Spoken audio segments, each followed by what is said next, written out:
Hey, everybody, welcome to this week's Star Report. This is Jason, and today is June the 29th. End of the month is approaching quickly. We'll soon be in July. And this week, we have just a few things going on that will guide your week. And they're all happening pretty much today or have been happening in the stars for you to notice over the past couple of days. And so you'll have time with the calmness of the galactic atmosphere to focus on some of the things that maybe I've skipped over during the reports. And so let's just jump right in. I'm going to start with the solar energy. The solar energy, so sun energy has been low, meaning that there hasn't been any eruptions, very little flaring, and the sun is almost in a quiet phase. Even the coronal holes haven't really been affecting you this week, so you should have a lot of time to breathe. I just got this new breath guard on my microphone, and I don't know if you heard that. I know it's in here. And so that deep breath that we're allowed to take, that the sun is sort of gone into a quiet time, is good to focus on. But the other thing is while the sun got quiet, the earth got loud. So Monday, so 2 days ago, we're on a Wednesday. 2 days ago, the earth was spinning, and it was the shortest day, not because of the sun or the equinox or the solstice, but because the sun was actually spinning a full revolution faster than it ever has. So it's the fastest day or shortest day that we have on record ever. And so just as the sun calms down, the earth's like not so fast. And so you might have felt a little bit sluggish. So if the earth is spinning up, then things are coming at you faster, and it's hard to think about all those things. And then without the solar energy of the solar plexus, which is where we usually find tons of our, tons of our energy, right? Tons of our energy from the sun, that we might be feeling a little calm, a little sleepy, a little sluggish.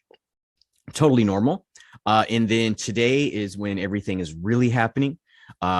Yesterday we had Neptune join the retrograde planets, and so Neptune, Saturn, and Pluto are all in retrograde. And when retrograde happens, remember, that's just sort of a deep dive of those attributes of those planets, of those traits that we get to focus on, get to release, maybe even go back into our past to observe. And so just a quick reminder, Neptune is the newest one. Saturn has been here for a couple weeks, and Pluto has been here, I'm pretty sure, since almost the beginning of these star reports. So several months now. And just a reminder what those planets do. Neptune is the energy of psychic intuition, of dreams, of delusions.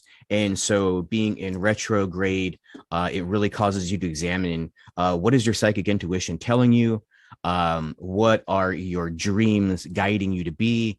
How have you measured or carried out your dreams, right? Are your dreams what you thought they'd be? Are you doing what you dreamed about?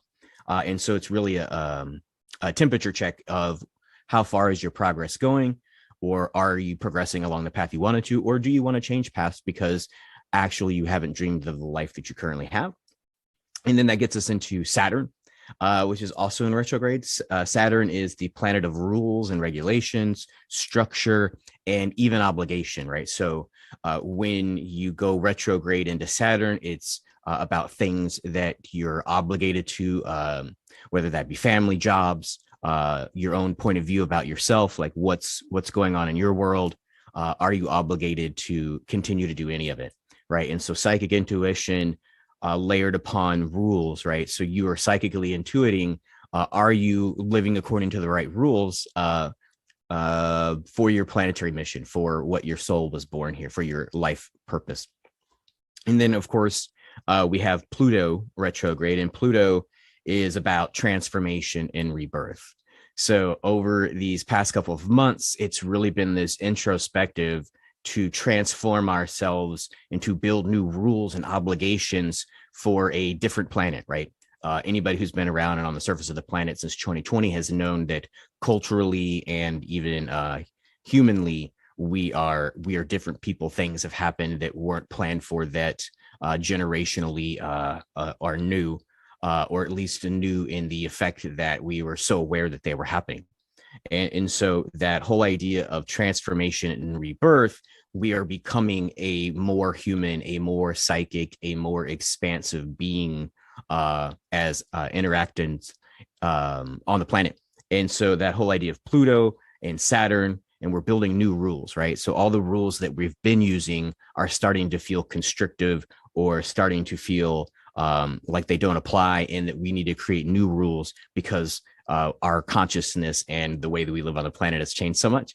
And then Neptune, right? So then the psychic intuition, right? So we're not looking to the past necessarily for rules. We're looking to our psychic abilities of what is soul, what is source telling us to create for this new life, this new time, this age that we're in. And so these Saturn and Neptune, I believe Saturn will be in retrograde till October, and then Neptune should be until December. So we're going to have a lot of that work moving on to, right? So October would be Halloween, All Saints Day, All Hallows Day.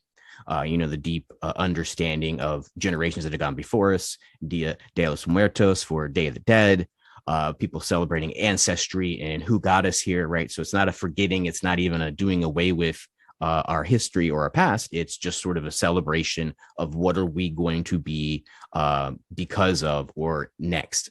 And then, Neptune till December, which, is winter solstice, Christmas, rebirth, the return of the sun as it dips below the horizon line here in the West, the Northern Hemisphere. So those sort of things will be something to work on until Christmas time. So this energy should be nice and smooth for a while. And I believe Pluto is going to be retro. Didn't check the date on that. You can look it up. Pluto should be retrograde for most of that time too. And then today is the energy. Like I said, everything's happening today. Today is the micro new moon. So new moon is when the moon goes dark. So no light in the sky from the moon. And that micro new moon means that it's the farthest away that it's going to be all month from Earth, right? So the distance of the moon is farther away, right? So we have a sun, which is quiet, and a moon, which is dark. And both of them are far away. And so we're sort of feeling that it's not our own sun, it's not our own moon, it's not source divine masculine and source divine feminine that is feeding our consciousness. It's our own indwelling, it's our own inspiration, which is causing these things, or left with us, right, in this silence to observe what these planets are telling us to look at using our own psychic abilities, right? So some people might be feeling a sense of separation, a little bit of anxiety of being alone and having to do this on your own. And so that's just a little cautionary tale about what that energy could do. And so then the micro new moon, things get to reset, things get to be all new. And so that micro new moon usually lasts for a day or two. And so then the moon obviously returns and starts to become bright in the sky again. And so that energy, fastest day into this deep calm, right? Left to ourselves on the surface of the planet, spinning faster to psychically understand what it is that we are, who it is that we are as a society, and what we can build as a new structure, a new future, so that we can commingle, interact, and live on the surface of this fast spinning planet together. And then the thing that's been happening, I've had questions about this, the planetary alignments in the sky. It's usually more important when that magnetism is in line with Earth and they're all in line with us, but seeing them in line with each other in the night sky is this sense that everything's coming together, that there's order in the universe, right? So this week, as you look in the sky and you see, I think it's 5 planets up in the sky, and then you'll notice that there is something to observe, that the universe really does have order to it. And these retrogrades, these introspectives, are creating something not just inside you, but something that is imprinting itself into the cosmos. So I think that should be most of the things that are happening this week. I don't expect the sun to all of a sudden flare up, but there could be solar flares. Go ahead and check your online solar energy weather channels that you watch to see who updates that and see if there's any flares during the week. But I think that should be great. Next week will be the last star report, not the last star report, but it will be the last star report before I go on vacation to go up into Alaska to do transformational breath work. So just sort of pay attention to that. That should be pretty special episode. Maybe I'll have some interesting things to say about how all of this planetary alignment, this galactic stuff has to do with interacting with our breath, with our lungs, with the spirit, which goes in and out and gives us animation. So that'd be fun. And yeah, planetary alignment. So those are all the things. So until next week, thanks for watching. Like and subscribe if you can see this on the bottom of YouTube. Like, subscribe, share on social media. That helps me out. That helps us out. More people can see the report.